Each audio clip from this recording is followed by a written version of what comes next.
ভয় নয়, আপোষ নয়, শুধু সত্য খবর পরিবেশনার প্রত্যয়। সত্যম নিউজ। তখন ধরে দেখছিলেন ধূমকেতুর আয়োজনে সংস্কৃতি 1431, যে অনুষ্ঠানের সরাসরি সম্প্রচার আমরা করছিলাম সত্যম নিউজের পর্দায়। এই মুহূর্তে আমরা পেয়ে গেছি শিল্পবিতান। ওনাদের যে অপরূপ সুন্দর যে পরিবেশনা আপনারা এতক্ষণ ধরে দেখলেন, সে বিষয়ে আমরা কথা বলে নেব ওনাদের ম্যাডামের সাথে। ম্যাডাম, আপনার নাম? দীপা দাস। সত্যম নিউজে আপনাকে স্বাগত। তো আজকে যে অনুষ্ঠান হলো, প্রচুর মানুষের এখানে ভিড় দেখছি আমরা, একদম গায়ে কাটা লাগিয়ে দেওয়ার মতো অনুষ্ঠান আপনারা পরিবেশন করলেন, সে বিষয়ে আপনার দু চার কথা। এখানে তো এসে ভীষণই ভালো লাগলো, এরকম একটা পরিবেশ অ্যারেঞ্জ করার জন্য, এরকম একটা সুন্দর একটা প্রোগ্রাম করার জন্য। আর এখানে আমাকে ওনারা ডেকেছেন, আমার সাথে অনেক দিন আগে থেকেই ওদের সাথে পরিচিত, অনেক প্রোগ্রামের আগেও করেছি। যাই হোক, সবটাই আমার খুব ভালো লাগলো।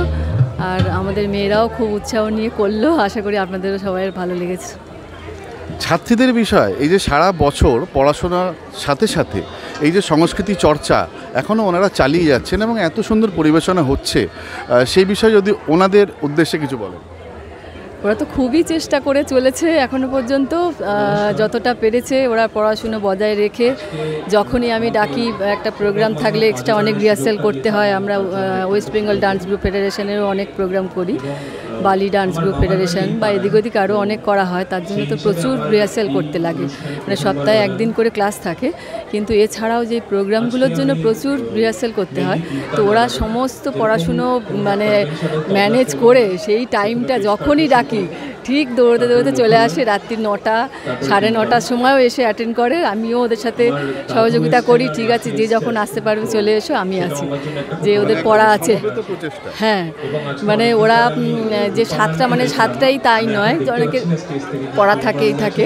ওরা তো 7টাতে আসতে পারলো না, কিন্তু ওই হয়তো সেটা 7:30, 8টা, মোটামুটি ওই করতে করতে কেউ আছে অফিস থেকে চাকরি করে 8টায় ঢোকে, এরকমও আছে যে প্রাইভেট কোম্পানিতে চাকরি করে, সেখানে 8টা, 8:30টায় ওরা ঢোকে। তো ক্লাস চলে, ওরা প্র্যাকটিস করেই 9টা, মানে 10টা, 15, 20 এরকমও হয়ে যায়। মানে আর বিশেষ করে প্রোগ্রাম থাকলে তো আরও প্র্যাকটিস থাকেই। আর প্র্যাকটিস তো কথা বলে নেব। হ্যাঁ, তোমাদের এই যে প্রোগ্রাম, সারাদিন তো কাজকর্ম, পড়াশোনা সব কিছু লেগেই থাকে, তারপরে এই যে ম্যানেজ করা, এটা কিভাবে সম্ভব? মানে এটা কোন শক্তি থেকে হয়? এটা না, সেভাবে ম্যানেজ করার বিষয় না, মানে সপ্তাহে একদিন তো থাকেই। যেহেতু ভালোবাসার জায়গা, তো সবটা ম্যানেজ করে হয়ে যায়। এরকম আলাদা করে কষ্ট করে যে ম্যানেজ করতে হয় এমনটা নয়। এবং আরেকটা জিনিস আমি তোমাকে জিজ্ঞেস করবো, সেটা হচ্ছে যে আজকে যে অনুষ্ঠান আমরা দেখলাম এতক্ষণ ধরে, তার মধ্যে শুধু আমরা নৃত্য দেখলাম না, একটা সামাজিক বার্তাও দেখলাম। তো সেই বিষয়ে যদি দু চার কথা বলো। যেদিকেই দেখছি সেদিকেই অনেক ধরনের খারাপ জিনিস। তো যতটা আমরা মুখে বলি, নাচটাও তো এক ধরনের এক্সপ্রেশন, যেটা থেকে অনেক কিছু শিখতে পারবে বা জানতে পারবে। তো সেটাই চেষ্টা করা হয় যে কোনোভাবে যদি কোনো ভালো জিনিসটাকে তুলে আনা যায়, মানুষের মধ্যে ছড়ানো যায়, সেটার চেষ্টাই করা হয়। আপনারা দেখছিলেন এখানে আরও অনেকে নৃত্যশিল্পী রয়েছে, সবার সাথে আমরা যে কথা বলতে পারছি না, কিন্তু আমি ওর কাছে একটুখানি যাব। কোন ক্লাসে পড়ো? 10। ক্লাস 10-এ। তো সামনে তো মাধ্যমিক, এসবের মধ্যে নাচ কি পড়াশোনাকে ক্ষতি করে? না, একদমই না। আমি সব কাজের মধ্যেই নাচকে ইনক্লুড করে রাখি, মানে যেটা নাচ করলে আরও মনোযোগী তো। হ্যাঁ, আমার ক্ষেত্রে সেটাই হয়। নাচ করলে আনন্দ আরও করা, সেটা ওর মধ্যে নেই। অনেকেই থাকে পরীক্ষা মানে লং টাইম একটা অ্যাবসেন্ট করে দিল, যে এই পরীক্ষা ইন্টারনাল সামঞ্জস্য রেখে ওরা চালাতে পারছে জিনিসটা করে না, মানে কন্টিনিউ, মানে পরীক্ষা মানে যে অ্যাবসেন্ট সেটা নয়। নাচের সময় নাচ, পড়ার সময় পড়া, ঠিক আছে। আর ওকে একটা জিনিস কি, মানে যে কোনো নাচ, ওকে যদি মানে কোনো গ্রুপে একটা মেয়ে কম হলো, সেখানে ওকে যদি বলি তিয়া সেটা করতে হবে তোমাকে, ও ঠিক এটা আমাকে করে এনে দেখায়। এটা ওর একটা ভালো প্লাস পয়েন্ট। আরও অনেকেই আছে করে, ও ছোট গ্রুপ থেকেও ছোট আর কি। এরা সবাই MA করছে, বিএড করছে, চাকরি করছে, অনেকেই আছে।